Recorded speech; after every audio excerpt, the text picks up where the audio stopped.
All right, why don't I go ahead and get us started? Hello, everyone. I hope you can all hear me. My name is Rob Carr. I'm the president of the local AAUP chapter, and I'm very excited today to be presenting two great speakers. You guys are really in for a treat. We have a webinar, the title of which is How to Communicate Core Academic Values and Work in a Polarized World. As just a little bit of background, some of you may remember that we had an AAUP webinar earlier this term where we talked about threats to higher education on the road to autocracy. And in that session, one of the things that became clear is that a central tool that autocrats use to consolidate power is to turn public opinion against higher education through a variety of tools that then allows them to place a whole set of other sets of pressures. I think many people felt in that session that there were clear parallels to what's going on today. And it became a question of interest for us all to begin thinking a little bit about how we might want to communicate our core academic values and work better, not just really to ourselves within our own bubble, but to the rest of the world. Now, in my view, that does not mean capitulating our values. I think it also, though, does not mean not being sensitive to sincere criticism or places where we can grow and think about how to do our work better. But regardless of what our tactics and thoughts are, it does seem like it would behoove us to get better skills at what is essentially PR to the rest of the world. Figuring out how to speak to the larger world in ways that are not only not alienating, but can resonate and can help build support for what we know are very important parts of our work. So today, when I say you're in for a treat, you really are. I asked two wonderful people to come speak. Our first speaker will be Adrienne Malzone. Hey, Adrienne, good to see you. Hello, everyone. She is the Vice President of External Relations and Communications at the Illinois system.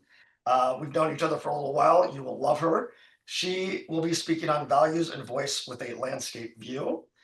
And then after that, I've invited Jan Urquhart, who is the director of the U of I Op-Ed Alumni Project. Hello, everyone. Hello, Jan. Good to see you. And the mission of that is whoever tells the story writes the story.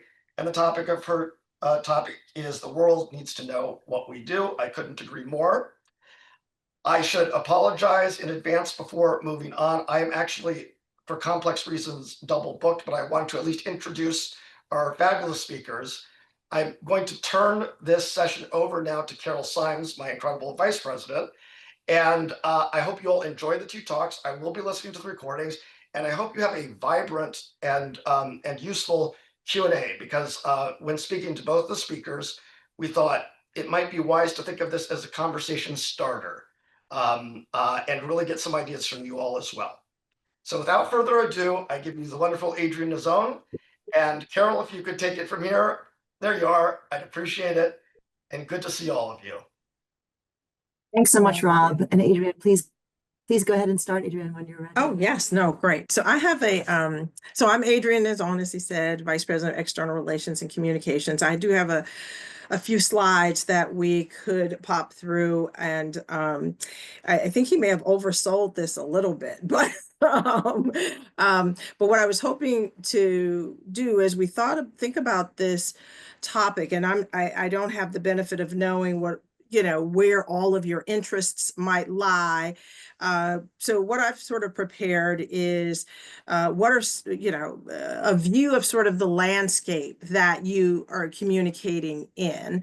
I prepared some slides to really kind of talk you through what are the key considerations that we think about institutionally, at the system level. What are some of the things that we think about when we're thinking about communicating in this context? What are some of the important considerations? And I do think if you're thinking about embarking on something that broadens your voice in in the public sphere more broadly, that there are considerations that you'd want to be taking into account as well. And so I thought I'd give you a little bit of context for that, but certainly, hopefully, we can have time to ask questions, explore other things, if this doesn't quite hit the mark for you. So with that, I'm going to share some slides if I can get in here quickly.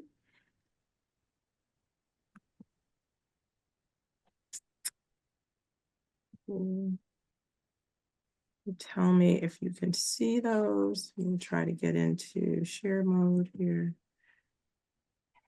We can see them. Okay, awesome. Okay, great. So I thought I'd start off just quickly, just telling you about sort of the mission of external relations and communications. My head is always in the external landscape. That's what you all pay me to do, is to be engaged and be thinking about what's happening in the external landscape, both to help all of us understand sort of what's happening out there, what are some of the voices and opinions, so we can integrate that into the way we're thinking about our decision making or how we might go to market. What are the sensitivities? What are the other considerations? All of those kinds of things. But our objective here is really to build, broaden, and protect the University of Illinois system brand, reputation, and advance its overall priorities. And I say that University of Illinois system is we think the bottom line currency is the University of Illinois in all of its flavors. So we're always promoting that when we're thinking about this.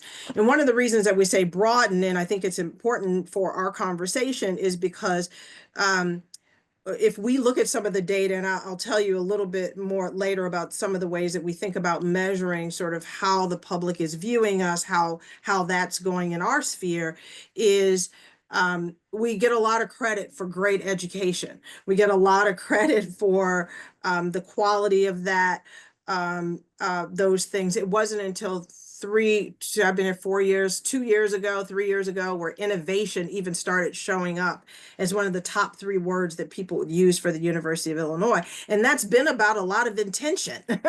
So it's taken a lot of time and intention to move the needle on that, where people, understand we are very innovative, but do people reflect that back to us? Do they understand that to be true? And so I just wanted to broaden for us is about beyond what we do to educate students, all the various ways that research impact the lives of people, what we do around economic development. So there are lots of things that we're involved in that benefit the public, that benefit people who don't even touch us in terms of going to school here, that is less well known. So we get less attribution for it. And in turn, we're going to get less advocacy, right? And we see that happening now. And so I want to come back and talk a little bit about that. So our efforts are about sort of broadening their sensibilities about all the ways that we contribute to the state, to the citizens, to the nation, and in fact, across the globe. So that's always been really important to us. The second point is that, we're trying to really foster, understanding. We're trying to get people to sort of connect to and engage with us in some authentic ways. And what we're after is really support, advocacy, and investment. And my team and our group spends a lot of time in spaces and influencing constituents and stakeholders about those. And the last thing I say is because I'm in external relations, we have marketing, communications, and government relations, and all those things, that I always tell people the objective is not to just tout that we're great, we're great, we're great. It is that we're great, but we're great with purpose. And so our objective is to help them understand sort of what we do, and the return, what we get to spend in that currency for building our reputation, is that we get to grow our impact. We get to touch more lives. We get to do more things. And so that's always really important when we're out there shaping the mission.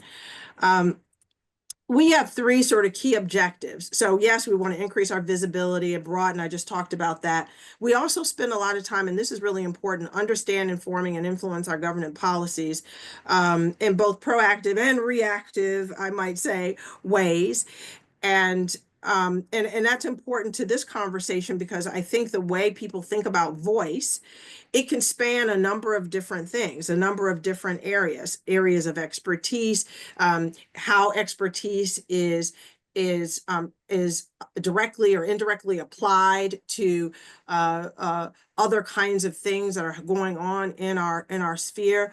And so that's one of our objective twos. And then the third one is, and people don't like the term defend, but we in fact do a lot of things that would go under that umbrella of defending sort of the institution outside of the legal framework, but certainly in the reputational framework, but defend and protect the enterprise mission. And we do that through crisis comm, strategic communications, and by maintaining transparency. I also have a FOIA in my portfolio, and I'd oftentimes people think FOIA is just about giving away information that people request, but we do a lot to protect information. We do a lot to protect things that are within the law of what we have to do. I just wanted to give you a little bit of that backdrop for sort of what the kind of a sense of sort of what we do and some of the ways that we are doing that. Real quickly, I just wanted to say, the areas that external relations that from a system perspective that we spend a lot of time in are these: state relations, federal relations, which have kept us very busy, as you might imagine right now. Local relations, we are also spending a lot of time with mayors and aldermen and community leaders. And so lots of things in the local relations space, obviously media relations. And I'll talk for a small bit about media as it relates to distribution of messages, executive and crisis comms, brand and marketing, FOIA, and we have a large advocacy group. We have a group that has grown to almost 40,000 now, people who have said, call on me when you need voice in the legislature, when you need voice and people to write, call, send letters. And so that has been a growing area too, and another place to have voice, another place to help support what it is that we all are sort of trying to do.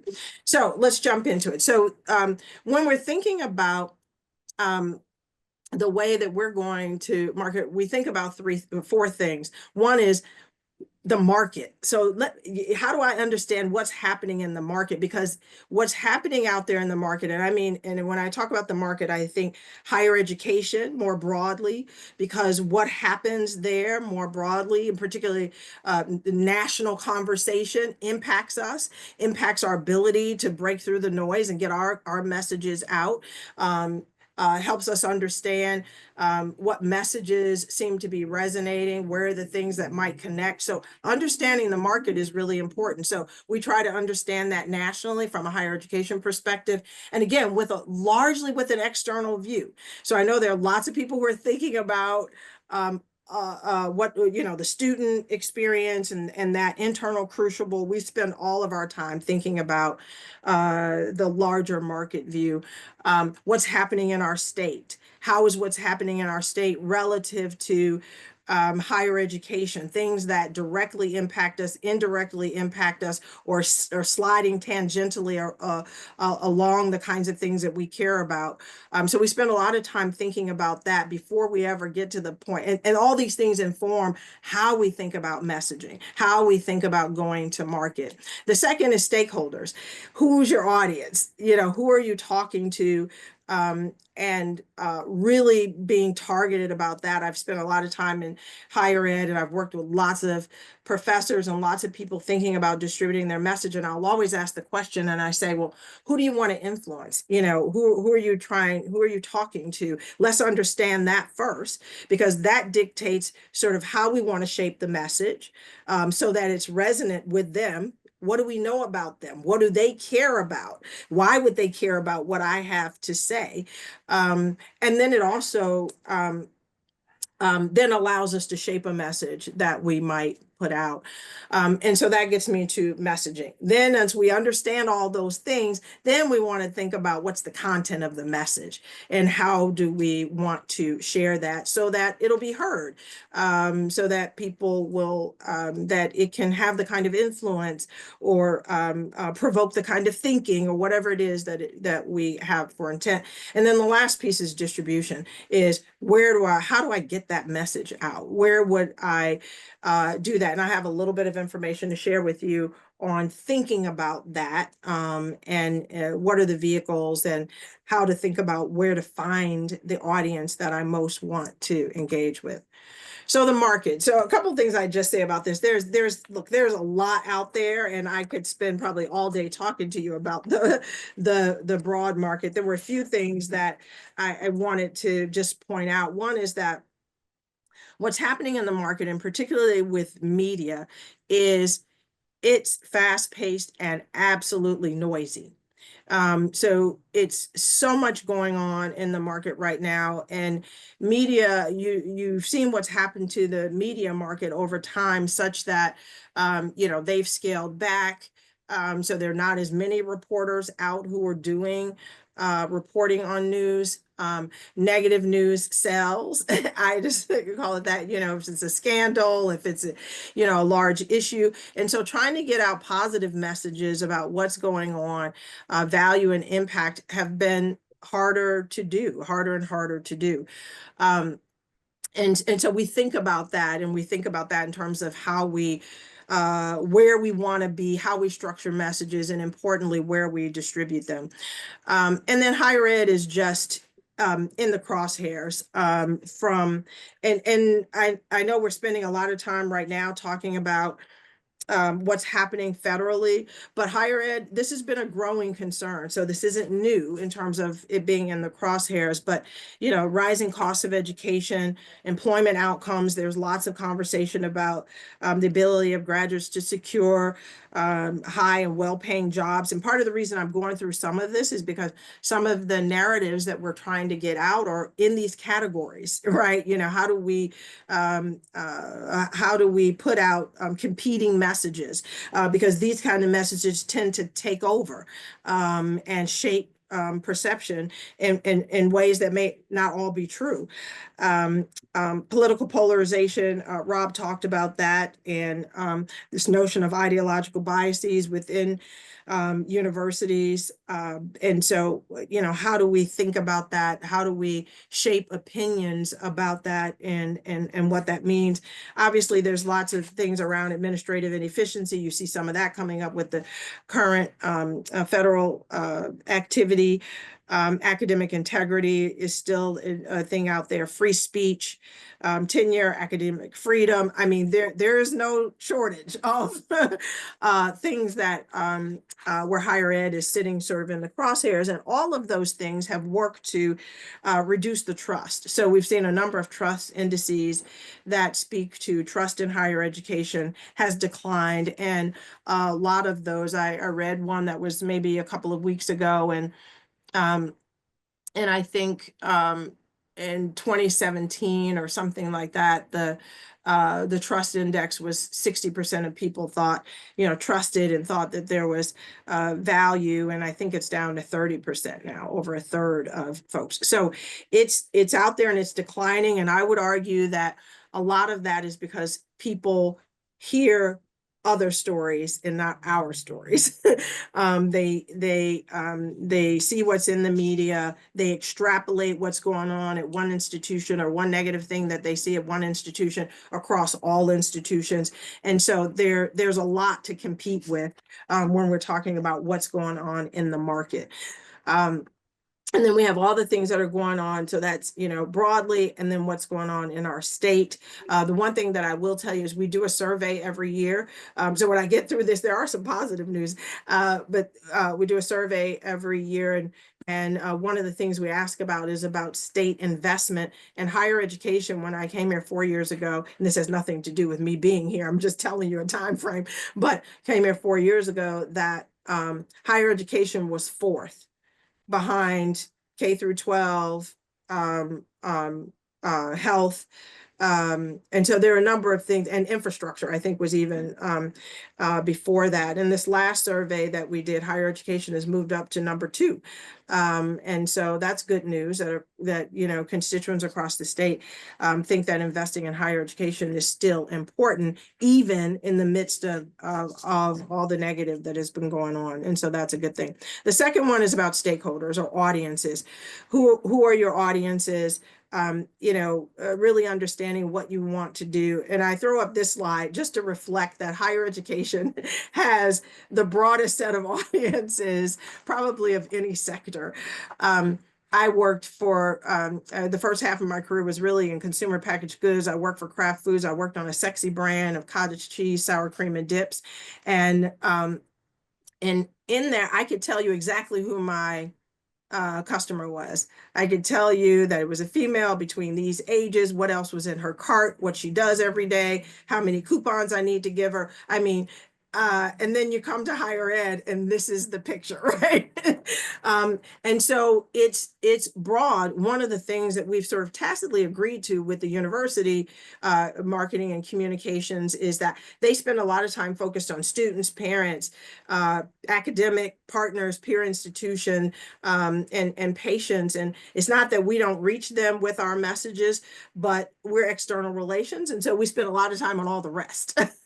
We spend a lot of time thinking about what do our legislators and elected officials need to know? How are we influencing them so that the kinds of policies and the kinds of legislative actions that they take up, how they support us from a budgetary perspective, what is it that we need to do on a persistent basis in communicating with them, and what is it that they need to continue to see that creates the right kind of advocacy that's going to allow us to be in a good position when we think about some of those outcomes.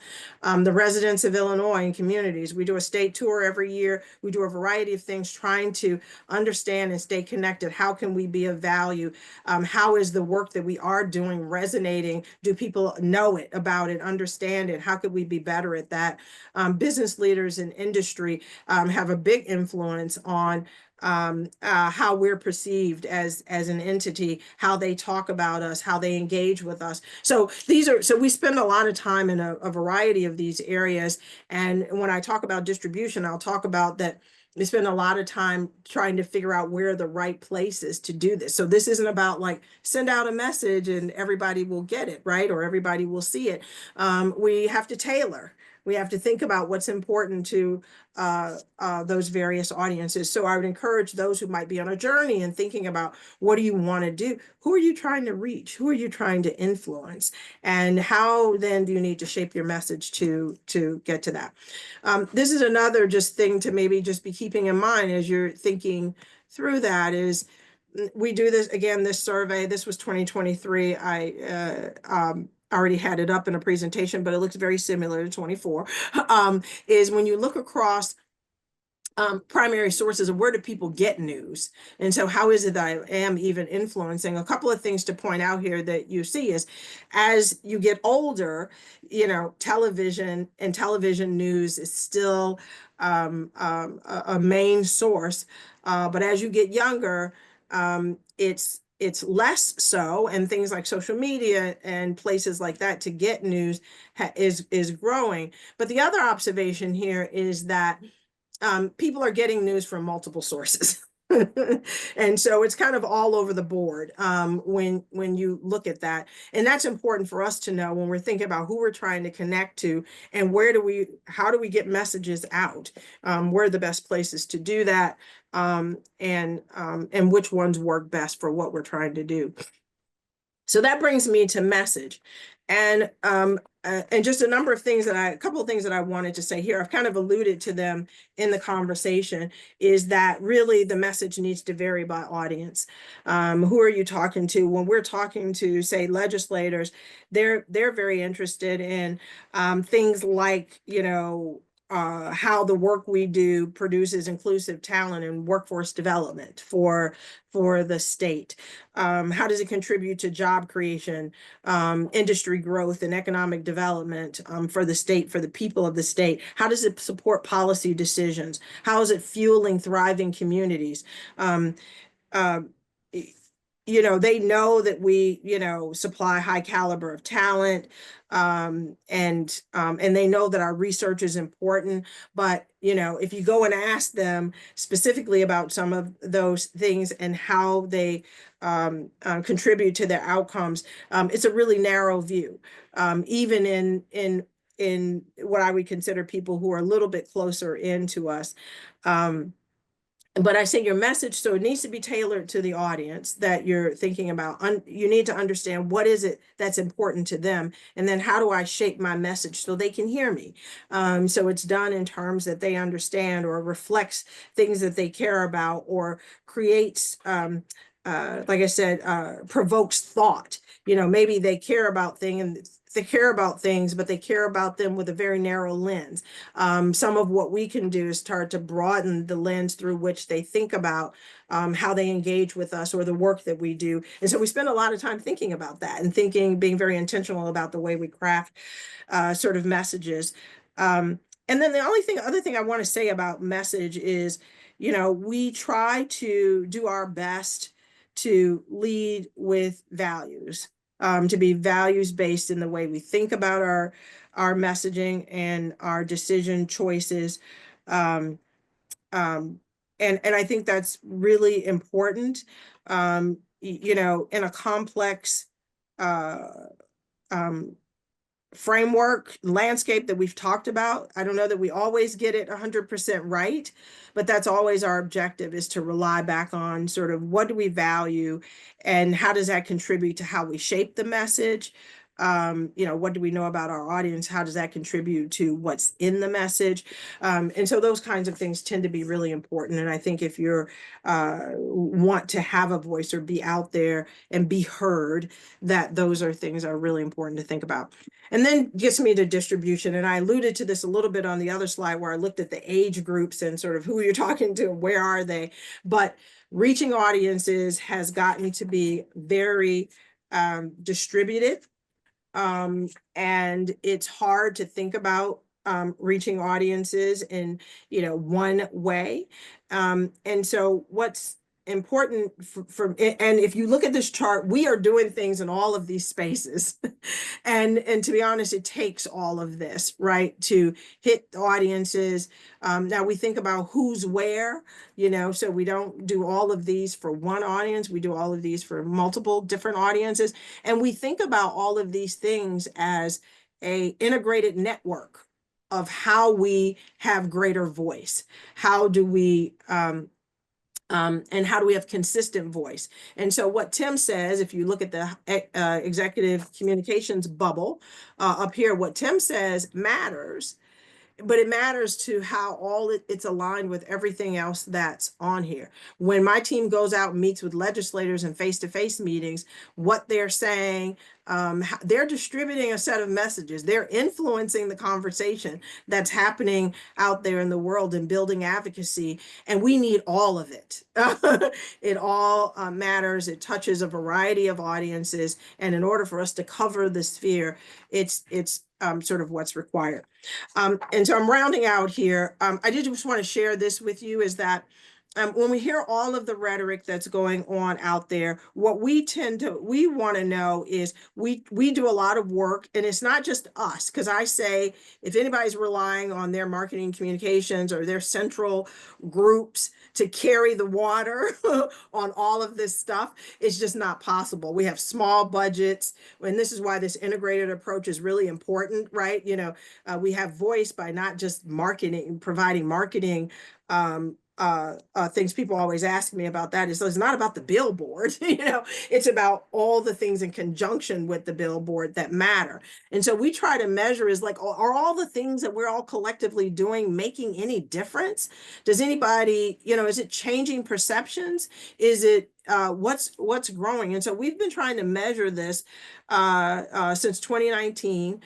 We have new results in for 2024 that I need to move to this chart, but and we ask a variety of questions, and the ones where you see blank is we started asking some other questions because of their importance to what we were doing, like, states workforce development, how are people feeling about that, contributing to economic development. And I would say largely we've been on an upward trend. in terms of what we've been out there trying to influence in terms of conversation. This research is done in our state. It takes educators and people involved in higher education out of it. And so we are really trying to get a sense of our publics more broadly, and how they think about us, how they're feeling about us, and are there areas where we need to work harder. And so so we continue to look at this and look at what's going. And I would say that we feel like it still continues to be on an upward trajectory. The last slide I'll just share, and then hopefully we can after, and I think this leads into what Jan's going to cover, is impact storytelling is absolutely critical. It's what helps people understand what's going on. And so we need more people, more ways, in order to have more impact. I mean, that is, and influence the conversation.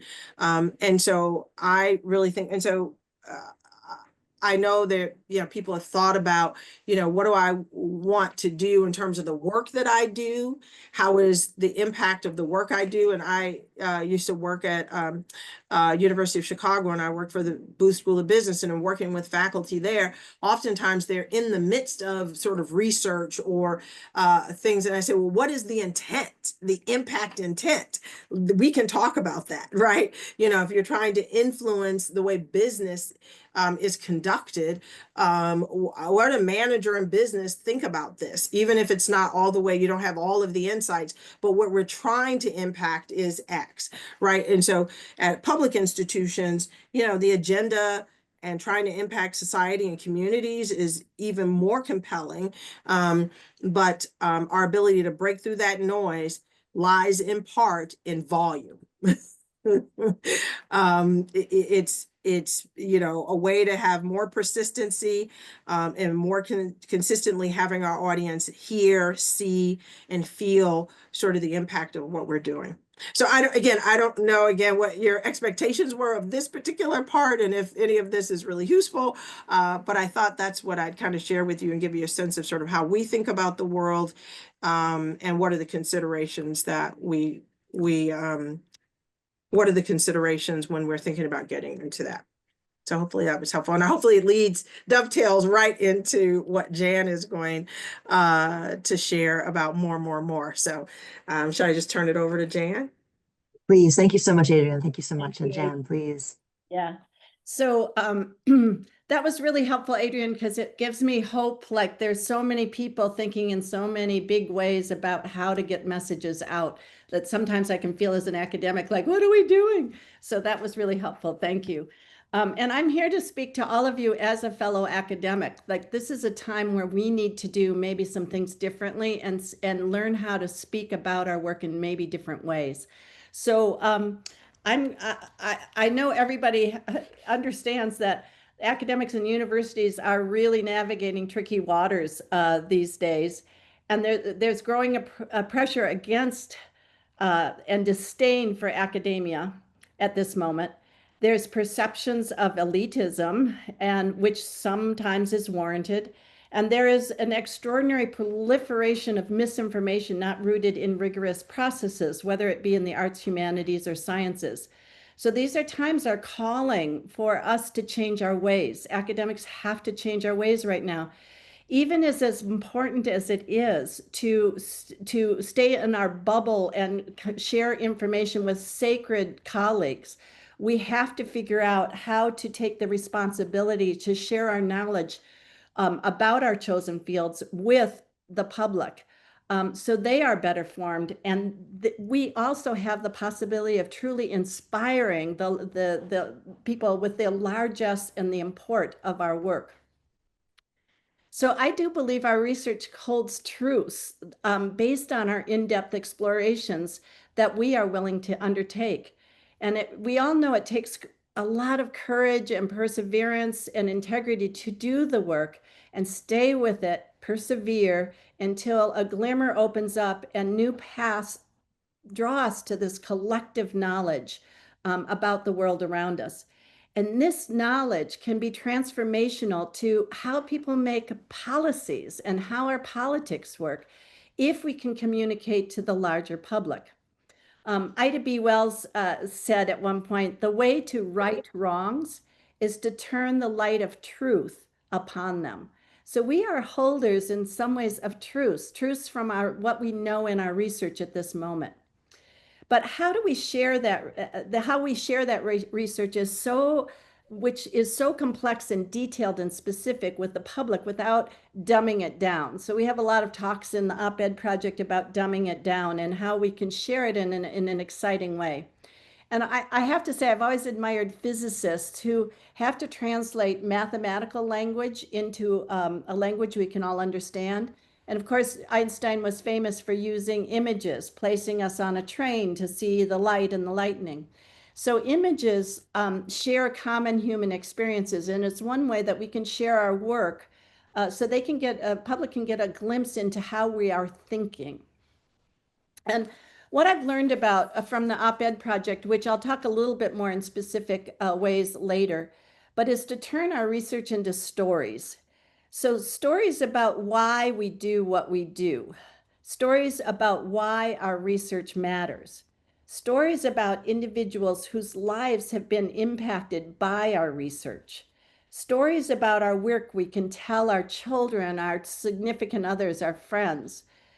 Stories that share the essence of what we do, speak the truths known to us at the moment, and have the extraordinary possibility of changing perceptions as well as hearts and minds. So these stories, and this is interesting because in the op-ed project we talk about as academics, we're supposed to keep ourselves out of it, be more removed and objective, but in telling our stories, we can bring our own selves in. Why did you start doing the research you did? That's an amazing story right there. So there's many avenues for getting our work out there, and I'll just talk about one, which I'm involved in, is I've had the privilege of being a Public Voices Fellow at the University of Illinois, which is sponsored by a national program called the Op-Ed Project. And their mission is to change who writes history. And a couple of components of their mission is they believe the story we tell becomes the stories we live in. So that sense of narrative really shaping what we understand. The world becomes more intelligent when it is more inclusive. So they're about getting as many voices, and that means academics, into the national discourse about what's going on. And the best ideas, regardless of where they come from, should have a chance to be heard and to change the world. So the Vice President's office offers 20 public voices fellowships every year through nominations, and you can self-nominate as well. And those are closed this year for 25, 26, but they'll be again open in April of 26 and 27. I just want you to know about it because I think it's a really important program for getting our voices into the public. And just to know a little bit about it, the fellowship program teaches academics how to write for the general public. So we'd spend a lot of time talking about what Adrian did, is who's our audience, what's our voice, what's the story we're trying to tell. And they also help us seek out publications, so we find the right publications for us. It only requires 2-day-long workshops, and then you get a mentor that helps and gives you feedback on your work and also helps you to find the publishers. And so as a dance artist, I basically write about leadership from an embodied perspective. And my op-eds have been seen in major national publications such as CNN, Ms. Magazine, Public Seminar. And they all reached audiences that I could have never imagined before this, because before I was speaking more to my close group, my other dancer friends. So it was really exciting to see more discourse from different points of views. With the support of the Vice President's office, then I spearheaded an op-ed alumni group. So if you want to continue writing op-eds, you can continue with a group of writers that are really excited to do this. And I wanted to share just a couple of the headlines of some of the op-eds that were written this year, just to give you a sense of all the different voices that are out there right now. One was 3 ways you can push against election misinformation by a professor of information sciences. She has something to say about this that was really helpful. Plant a seed, change the world by a professor of biology. Self-care in the age of brawny machismo by me, a professor of dance. Ukrainian President Zelensky's improvisational leadership by a professor of theater, really analyzing how he's using improvisation to lead. Fairness for All, the Utah Compromise in Laws Across the Decades by a professor of law. Do victims of abuse become perpetrators by a professor of nursing? The Next Generation of DEI by Senior Assistant Vice President in Academic Initiatives and Policies. And lastly, the gender is decided by experience, not biology or choice, by a professor of philosophy. So you can see the range of what people are talking about. And these were published in The Hill, the Essence Magazine, Visible Magazine, Ms. Magazine, The Progressive, Deseret News, and the Institute of Arts and Ideas. So these worlds are getting a larger audience. And during our monthly meetings with the op-ed alumni group, we share our work and get feedback from each other and get these vast perspectives on our work. From scientists to business people to from arts people to engineers, our collective knowledge strengthens our pieces to share with the people outside our field. And recently, we have also been in discussions about taking informed risks, because as positing our work into the larger political landscape is at risk of backlash right now. But I want to quote, the op-ed project says, quote, if you say things of consequence, there may be consequences. The alternative is to be inconsequential. So I think we wrestle with that on a daily basis of how to get our work out there and say things and have the courage to say things in public that we need to share. So we write to share compelling human stories about our research and thereby change the world. As an old African proverb states, only when lions write their history will the tale of the hunt cease to glorify the hunter. So that's what I want to offer, and I'd be glad to take any questions, and Adrian and I both, about any thoughts you have about putting your own thoughts into the world or the way the university is doing that. So I think, Carol, you can maybe start us on some conversations and calling on people. Yeah, absolutely. And anyone is welcome to ask a question to either of our speakers by raising your hand, or if you want to put your question in the chat, we can do that. Yeah, thank you.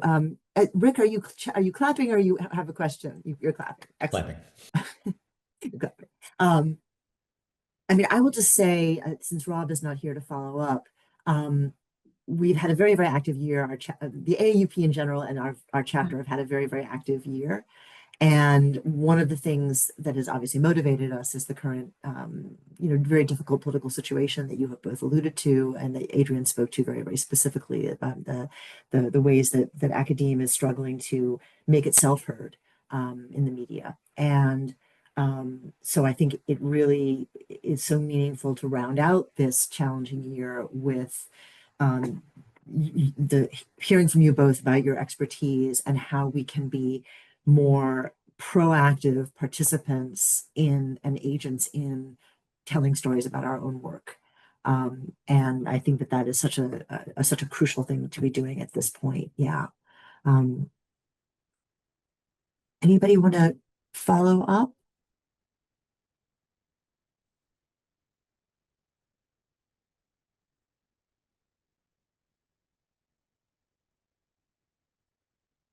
Oh, I'm seeing raised hands. Oh, thank you so much. Yeah, Dan, please let me go to you. Thank you very much. Can you hear me okay? Yes, indeed. I really appreciate this, both of you taking the time to speak with us today. I know we're all busy trying to wrap things up in this academic year. I have a question that is, I don't know, maybe not deep, but it's a constant kind of in my ears, sort of earworm thing, which is, do either of you have any suggestions of language that you think might work well to open up conversation with people in the town who, may not know the innards of the gown? What are good ways to introduce topics like academic freedom that won't be self-defeating or alienating? So I don't know if there are rhetorical strategies that you're aware of, or stories of people from inside the campus reaching out to the larger community successfully, and developing some common ground and helping people to understand some of the ways in which we actually are really serving them. So any thoughts about that would be just incredibly welcome. Where I think we all want to do some brainstorming around this. Sorry, it was a very long question. I think No, it's a great question, Dan, and yeah. it gets at the heart of what we're trying to figure out And here. I'll start first just from the personal, and Adrian can a bigger picture, but from the personal, I would say sharing your own stories about what that means to you. So what does academic freedom mean to you? Have you had any situations where you came up to a wall about academic freedom, or was there something that happened in your work that the academic freedom that surrounded you allowed you to do this? So those kind of personal stories, I think, read better than the academic freedom is good, like from this bigger perspective. So I think it's like really understanding how to share that story. I just was with friends who really felt like the DEI should be canceled. And I was like, no, this is what happened. This is how my unit changed because of these. And they were like, wait, that happened? And I was like, yes, you don't understand all the levels of things that had to happen to change the DEI situation in my department. So they were moved because it was a personal story of that I knew of where I had made impact. And I feel like those read really well. So that's from an individual. I would say start with yourself. But Adrian, you might have from a bigger perspective. Yeah, I think I think that is a good one. I think it's telling that story though that has a sense of extrapolation, right, is where we get real value, right? Because I'm telling you this story, this is my story, but there hundreds and hundreds of other stories, thousands of stories just like this that are just begging to be told. I'm sharing mine as a reflection of sort of the group. In terms of distribution, I do think it's really important back to audience. It's really important to say, why would the audience care about this? So it can't just be what we want, what we care about, and wanting them to care about what we care about. We have to say, why would they care about it? So why would they care about academic freedom?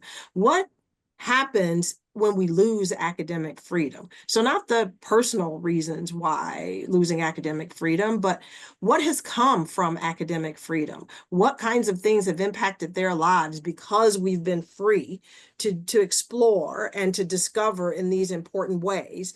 And so I think one is sort of trying to frame the story in a way that's going to be resonant with the people that you're talking to, and that they see it as like, wow, I didn't know that, and that's meaningful to me, and a reason why I would, in any circle that I'm in, repeat that, have advocacy for it. I mean, those are the kinds of things you're trying to get to.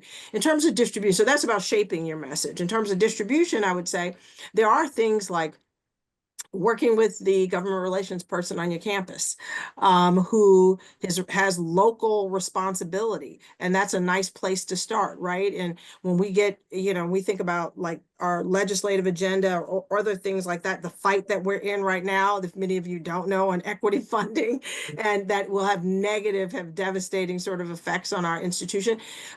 We need advocacy, and we need people who are willing to advocate for us. And they're going to advocate because they understand the value and they understand the implications if these things aren't allowed or don't happen. But working with your government relations person there in terms of, I mean, there are always council meetings, other places that you can go to be an invited guest to tell your story. So there are a variety of things like that, you know, writing op-eds obviously is another one, particularly for the local News Gazette, yeah, like the News Gazette. papers. Yeah. Yeah, like the News Gazette, they do a lot of sort of op-eds. They have people come on the 21st show. So it's shaping your compelling story and narrative and for the audiences that they serve and say, I think this is something that they'd really be interested in learning about if they knew this. It could be a really compelling thing and, and what the impact is to them, to our communities. We've been telling this story about equity funding. What does it mean to Champaign and Urbana-Champaign community if we get reduced funding for our universities? What does it mean to those communities? And I can tell a lot of different stories in that context, right? The kind of research that's being done, the impact that it's having, and the possibility that we'd have a reduction in that, right? We'd be able to do less of this. We'd have less impact in there. And so I would start thinking, generating sort of ideas around that is where are the other places I could meet the audiences I most want to influence. And so yes, there's magazines, there's op-eds, but there's face-to-face. You know, there are other opportunities too in terms of the conversations that you have and with an intent to influence minds. And when I say that, I don't mean it in this sort of I want you to come over to my side necessarily, but I want to provoke thought. I want to put another narrative out into the ether. I want you to have other things to think about, even if you come with a certain perspective, if that's helpful. Yeah. Rob, you had your hand up. Did you want to follow on Dan's question or anything that? Sure, this does actually follow on and maybe a little bit repeat Dan's question, but I wanted to just mention something that a previous speaker at an earlier AAUP forum talked about. This was Pat Oker, the former president of New College in Florida, who talked about how faculty sometimes don't have a good sense of how to speak to the public, in the sense that when there's a crisis, they talk about things like, my research, I'll lose my funding, I can't do my research, this is terrible, instead of saying, we need these funds or this academic freedom to give our students the best education, to give them the students that they deserve, to serve our role for the public, and use those examples as ways of how we need to maybe retune our ears a little bit for understanding how to speak to the public. And so I'm wondering if our speakers today could say a little bit about how maybe sometimes we don't do such a good job as faculty members knowing how to address the public about the things that we treasure in our own work and what we could do better. Yeah, no, I think it was well said. I saw that Pat Wade from Urbana put a note in, and I think it's true of all of our campuses that we do have marketing and communications staff who can also help with the work of crafting these, you know, the messaging part of these and help with thinking about distribution. I talked about the GR folks just because they're really connected with community-based kinds of things that might be create opportunities that you might not think about. So I think toward that is kind of what I was talking about is I think I would say, and you all can kick me off the Zoom if you want for saying this, but you know, we're incented as you're incented, right, in your research to publish, to, you know, to share with peers in both a collaborative sort of way and in a, you know, how do we advance the whatever area it is that you're in. And so that's what faculty have tended to spend their time circling around. I think the evolving nature of just the landscape overall is that there's an increasing expectation, I guess, of universities being more integrated into the social fabric of, you know, where we live, work, play, all of that, right? And so that's one piece in terms of setting expectation, which says you might want to think about then how you engage with that expectation in mind.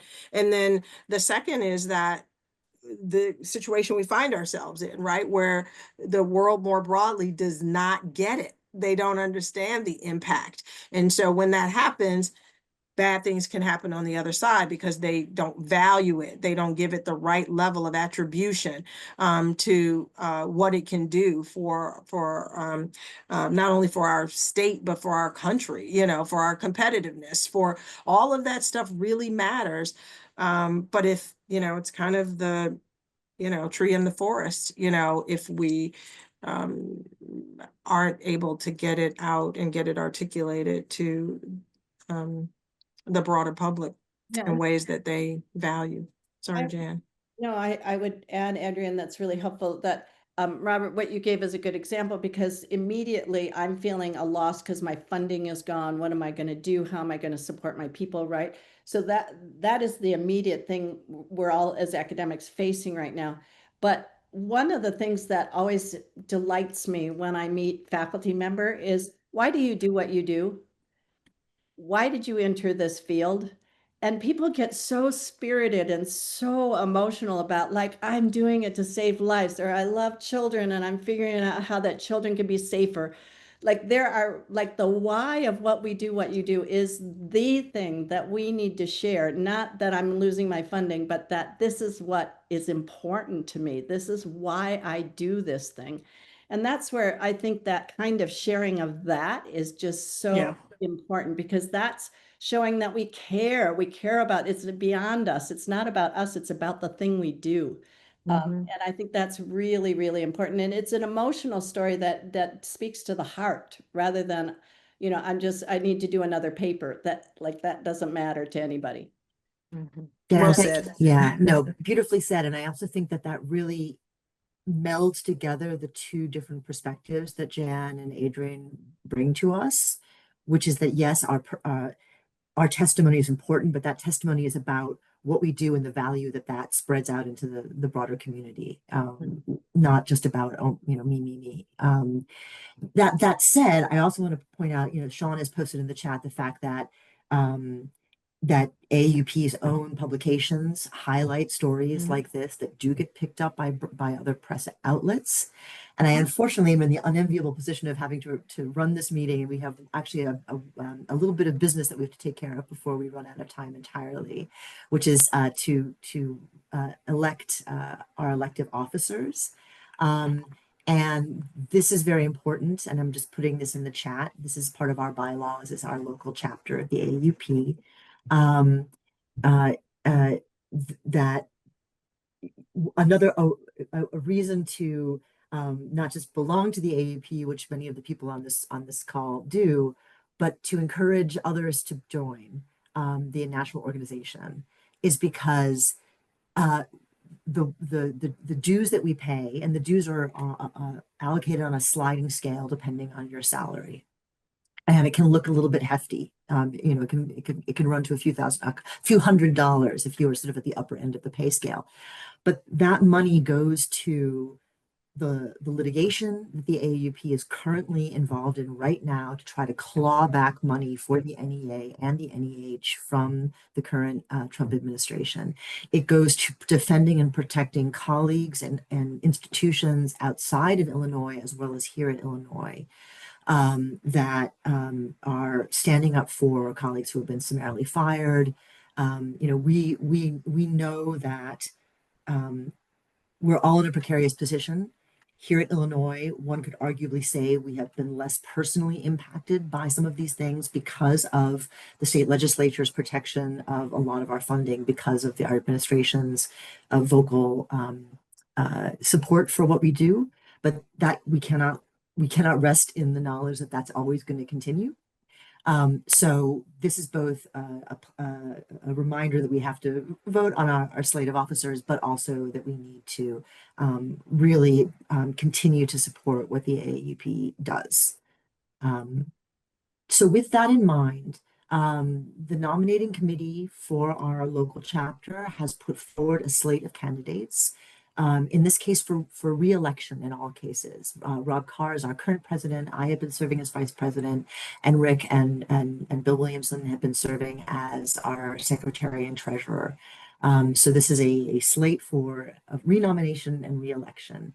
But we also are very welcome. It is important to also open up the floor to anybody who is on this call who wants to put in another nomination for a different person, a different candidate. And it's all right, Carol, I'm not a voting member, so I have an appointment, so I'm going to leave, but thank you very much. It was really lovely to be here. Yes.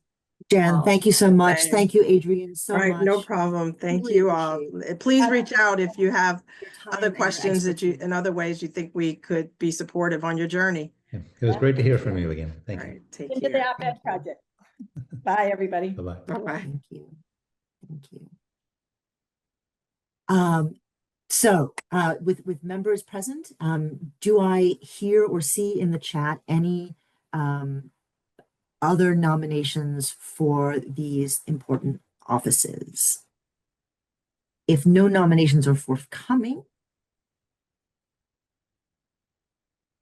our practice is to declare the slate of candidates re-elected by acclamation, which is kind of a weird thing to say on Zoom.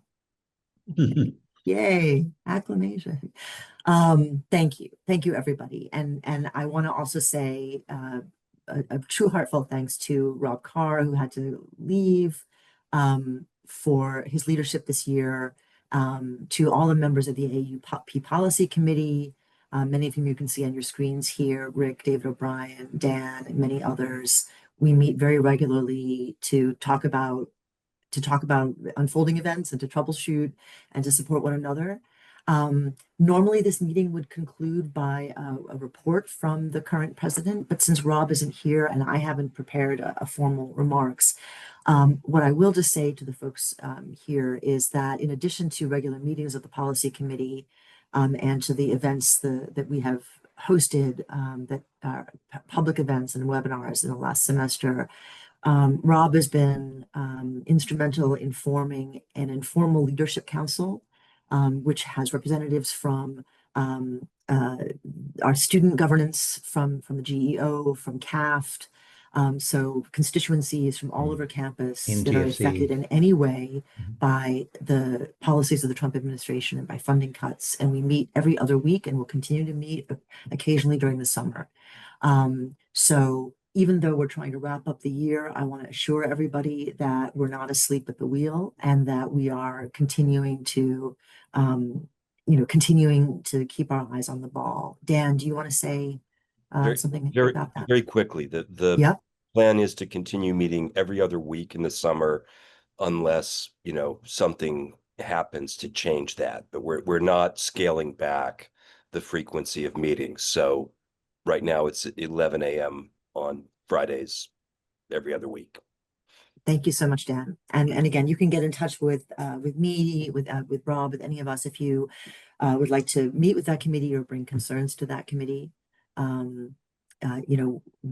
going to be continuing to monitor this difficult situation, but also to celebrate. I think what we have found is to be a tremendous amount of solidarity amongst all those different constituencies with respect to the real core principles and values that we all share, even if there are some different perspectives on how we should respond to them.